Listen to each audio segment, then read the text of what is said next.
Ever since the new Zelda game came out this year, I have been on a bit of a Zelda kick.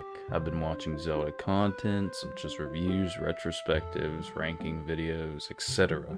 I've also been playing a bit of the classics, and that is of course the topic of today's video. Just recently, I finished Twilight Princess for the first time in about 9 years. I played this game religiously as a child, and I have always wanted to experience it again, and see if it holds up to the standard I've been claiming ever since I first played it, being the best Zelda game ever and one of the best games ever. So am I blinded by nostalgia, or is this game actually something special?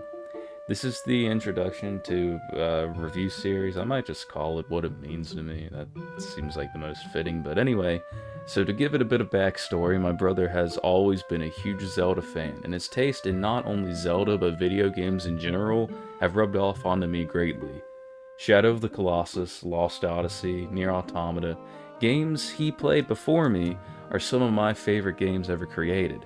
It is no different for Twilight Princess. When I say I played this game religiously, I mean religiously. I would often restart the final dungeon just to kill Ganon until the credits roll, and then I'd do it again the next day, and the next day, but eventually I realized I must finish this game for myself from the start to the very end. So roughly 8-year-old me finally played this game all the way through, and I remember loving it.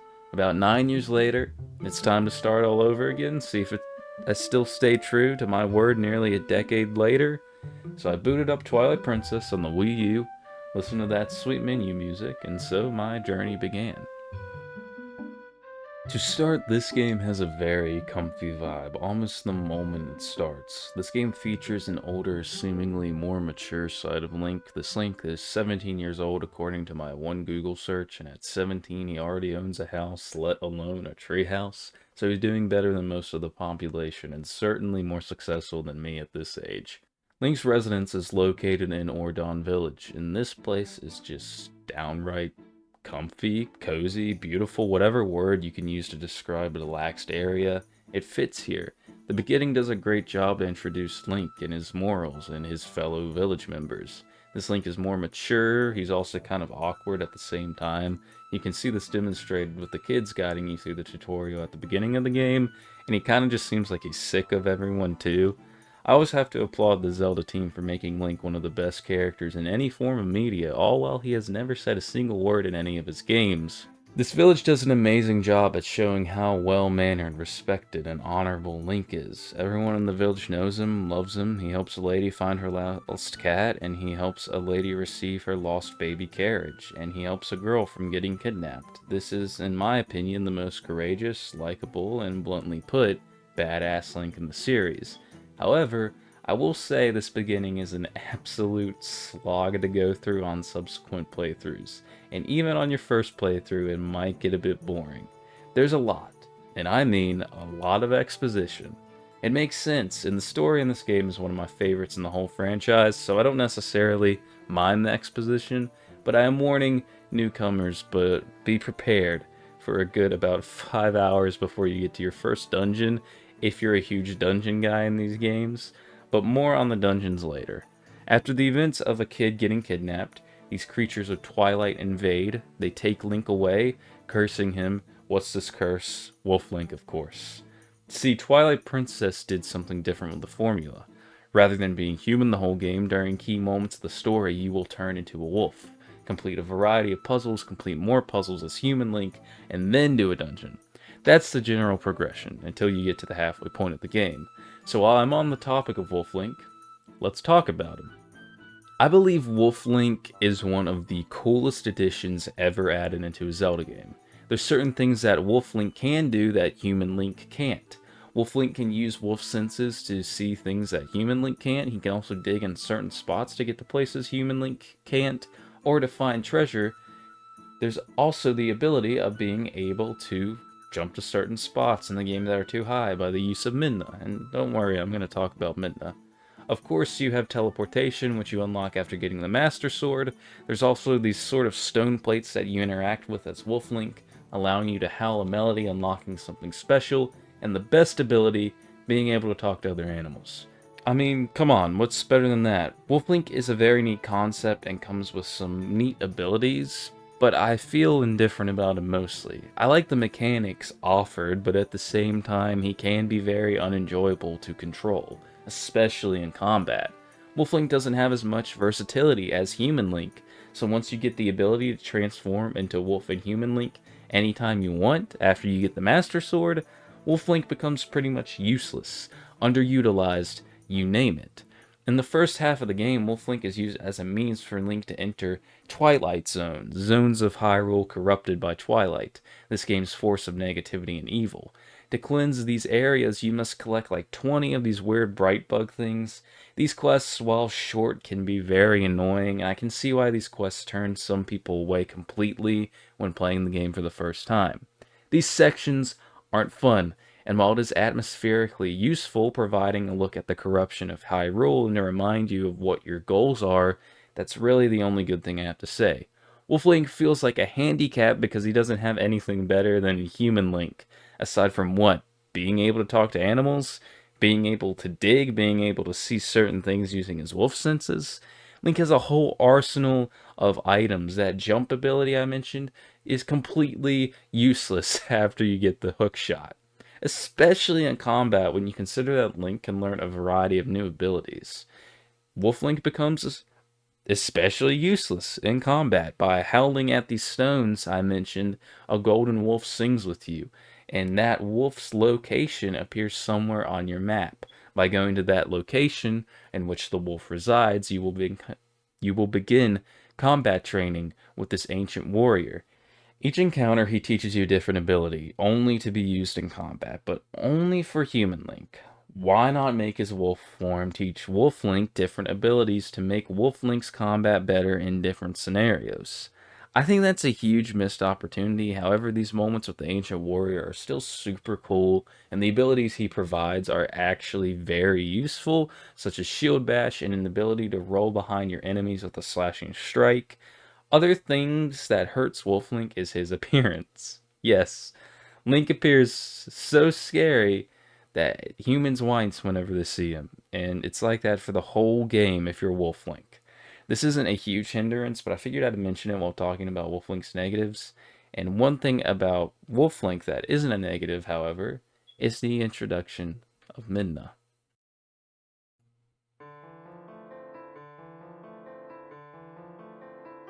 Oh boy, where do I start? Midna is honest to God one of the best Zelda characters, undoubtedly the best sidekick Link has ever had. Don't get me wrong, I love Boat Guy, I love the Minish Cap, and I even enjoy Fee to an extent, even though that's very controversial. But out of all of them, Midna has the best personality and the best story of them all. Introduced to Midna when you initially become a wolf. She's sassy, she wants you to do her bidding, and she's basically, like a commander. She says she'll save you for a price. You help her, she'll help you. That's how she is. She acts like she's the boss of Link. She's better than him. And it is honestly incredible to watch them banter throughout the game. But what makes her so good is her development as a character. She goes through a huge change. She starts off bitter, isolated. She doesn't care for people, and she doesn't care for you or Hyrule. All she cared about is that you fix her world, the Twilight Realm. Throughout the story, you find out that this higher power named Zant took over the Twilight Realm, and that is why Hyrule is being corrupted. Midna lies to you, and it is revealed that she is actually the princess of the Twilight Realm, and she abandoned her people in their time of need, so Zant deemed her as unworthy and reduced her to the form she is in now. To summarize it the best I can, Midna changes. She begins to express how she wants to not only save her world, but to save Hyrule, Princess Zelda, everyone. She even takes a bit of a liking towards Link, believe it or not. When Midna uses her full power, she's left weak, leaving Link to hold her. It's a special moment. It's cool. It shows that they've bonded and grown together during their adventure. Come to think of it, every character in this game is very unique and likable in their own way. The children in Ordon Village demonstrate change too. They mature throughout the game. There is one kid that Link inspires to become a warrior, and at the end credits you see him wielding Link's old wooden sword. Every character is unique in their own right. Charming too.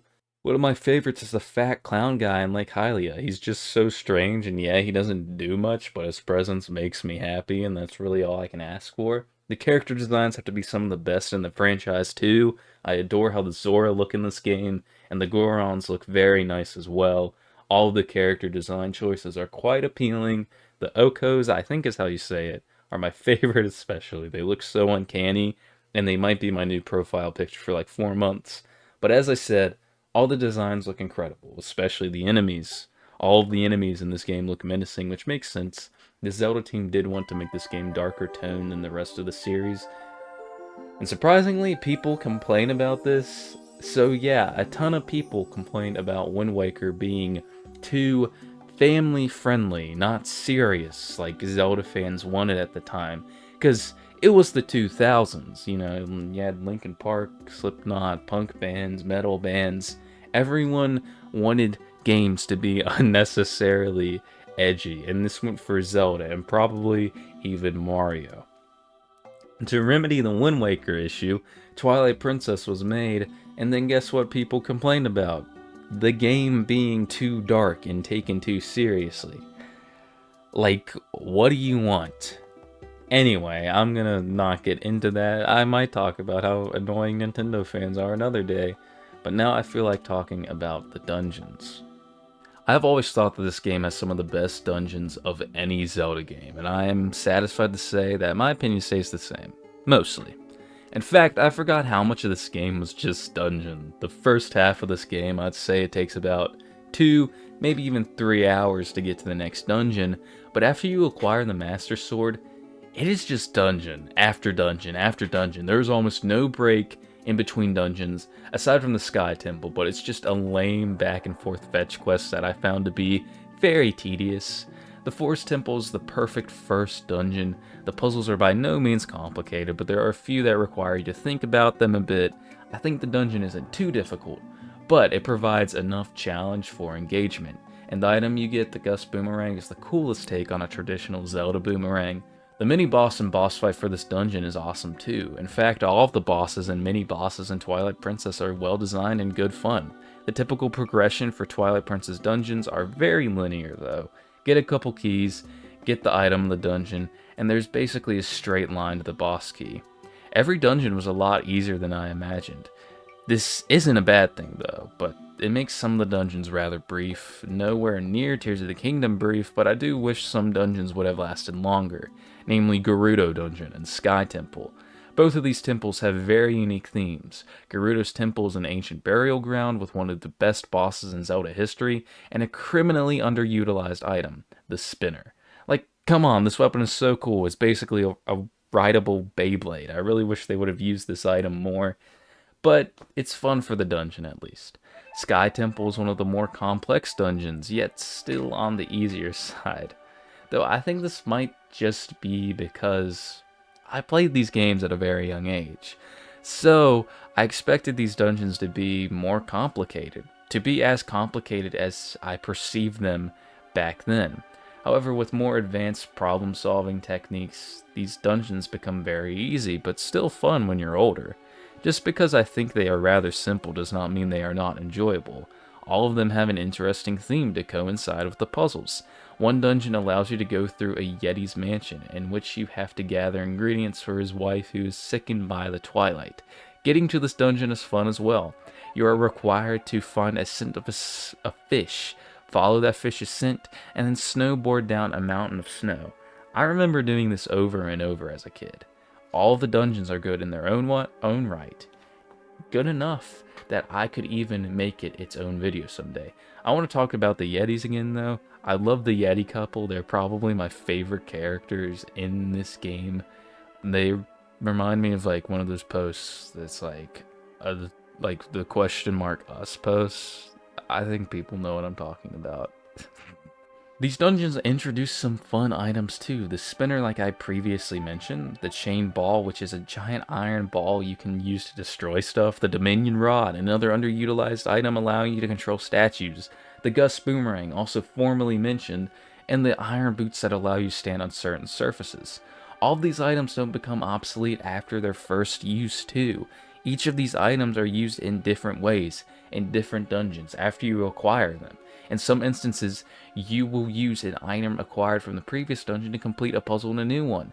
It's very solid stuff. I love it, and I wish Zelda Tears of the Kingdom would have done something similar with the sages.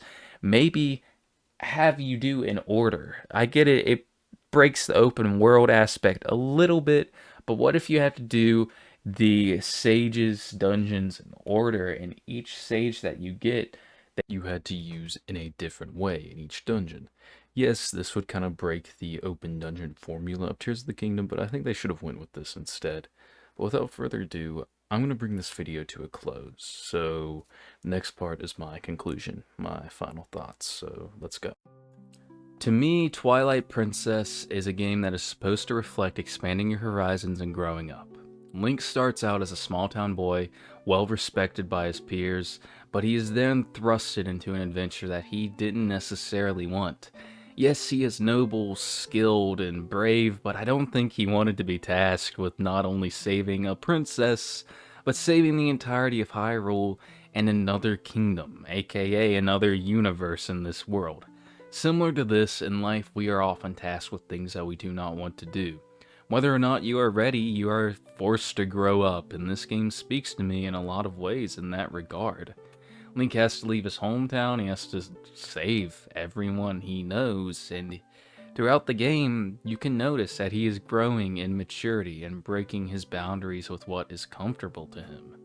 I feel like I played this game at a good time, maybe even the perfect time. As someone who is going to be an adult soon, I'm scared. I do not feel ready in the slightest at all, but I have to try. I have to move on because, frankly, I don't have any other choice. It's scary. I struggle with this fact, but this game has ultimately helped me with my thought process. So yeah, call it cliche, call it cringy, Twilight Princess means growing up to me, accepting whatever challenges you may face, and being strong. Is this game as good as I thought all those years ago? Oh, absolutely. It is radiating with charm, it is peculiar, it is fun, it is inspiring, and it has a beautiful narrative. It's just a beautiful experience through and through. The game ends with the ultimate change, losing Midna. Midna leaves your world to return to hers, to return to her people. But even though Link has spent so much time with her, he smiles even after she leaves. This game is something special. I suggest giving it another go, just one more chance. There's something that this game has that others do not. So if you made it to the end of this video, thank you for watching. I hope you guys like this. Subscribe, comment, I don't know, do all the basic stuff. Goodbye.